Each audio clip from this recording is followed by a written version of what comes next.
Hello and welcome to Outlook Live again.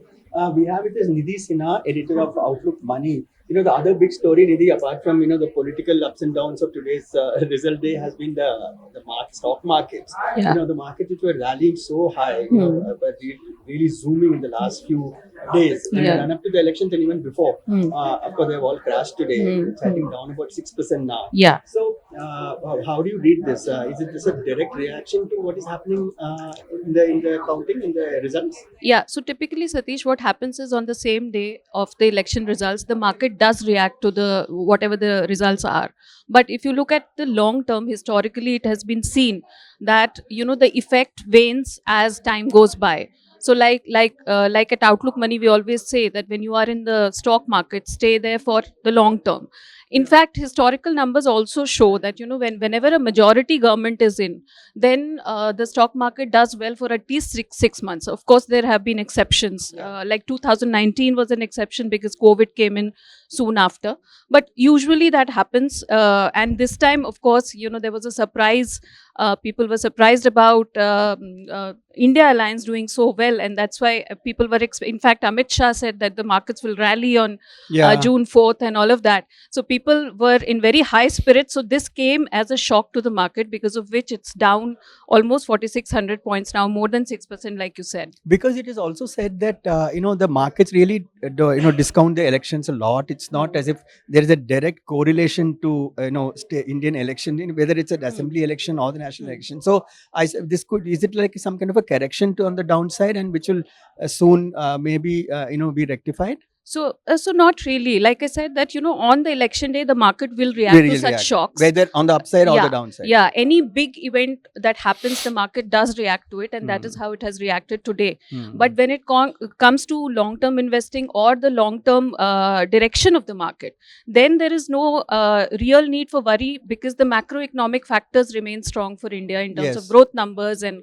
other factors in terms of policy changes. And now that though the results are still to be out, more or less it seems that NDA will cross the halfway mark. I mean, with a, yeah, So much reduced yeah, strength, but much looks like, I reduced, mean, yeah, this is but as there of would now. It's be there some could kind be. of continuity is what is appearing as Hmm. of now. Hmm. So by that logic, the markets might remain volatile for some time, because it's not a clear majority like it was expected. Hmm. Yeah. But it'll go back on track.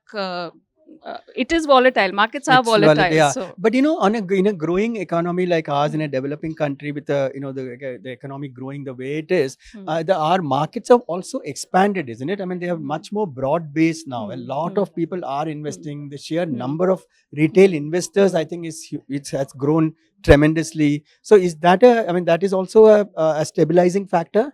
So, see, Satish, what happened after COVID? I'll go back to COVID, because that is the time when a lot of retail investors kind of entered the market.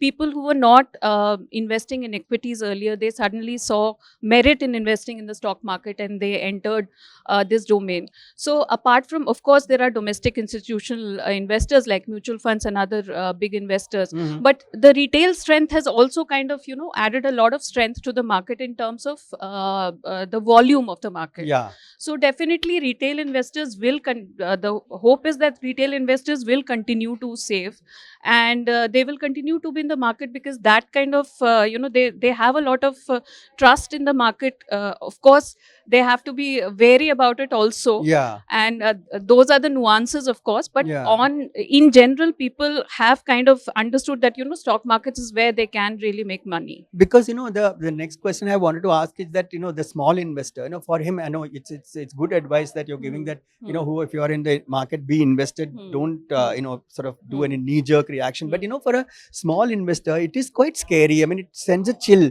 when there's a 6% drop, you know so how would he, I mean, how he or she should react? So I agree with you, Satish, that it can be scary for, especially for investors who are new to the market. Hmm. But what remains a fact is that markets are volatile, and in during events and such highs and falls of the markets, the best thing to do is to do nothing. and especially if you are invested in the long term. Mm. And people who have kind of short term goals, they, of course, I'm assuming that they would be in FDs and other debt instruments instead of being in the market being so volatile, because you can never trust your money if you need it, say 6 months later, 1 month later, Yes. or you- in the stock market. yeah. So that is something that people have to keep in mind. They have to, of course, it also gives an opportunity to a lot of investors to kind of invest some amount of money because the markets are at low level. But I would also want to add that they should do that only after looking at their portfolio requirements,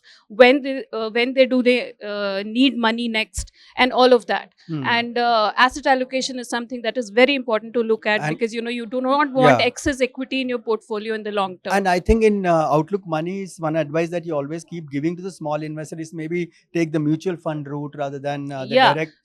So I would say continue to do your SIPs, stay Yeah. invested. If you have extra and you think you don't need that money for anything else, top up your SIPs. And if you are entering the stock market, be very, very seek advice. And if you're doing it on your own, maybe stick to just large caps for now.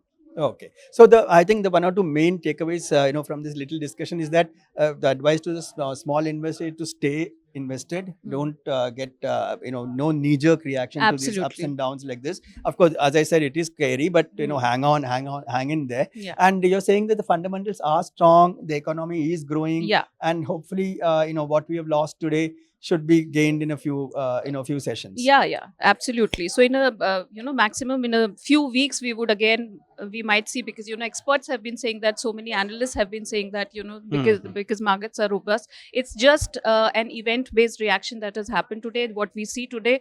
And if there is continuity in the government, I mean, it could well come back to the levels it was at. That's great to hear. That's good news for the small investor. Do stick to Nidhi's advice. Thank you very much for Thank coming you over, so Nidhi. much. And Thanks a lot, thank you so Satish. much.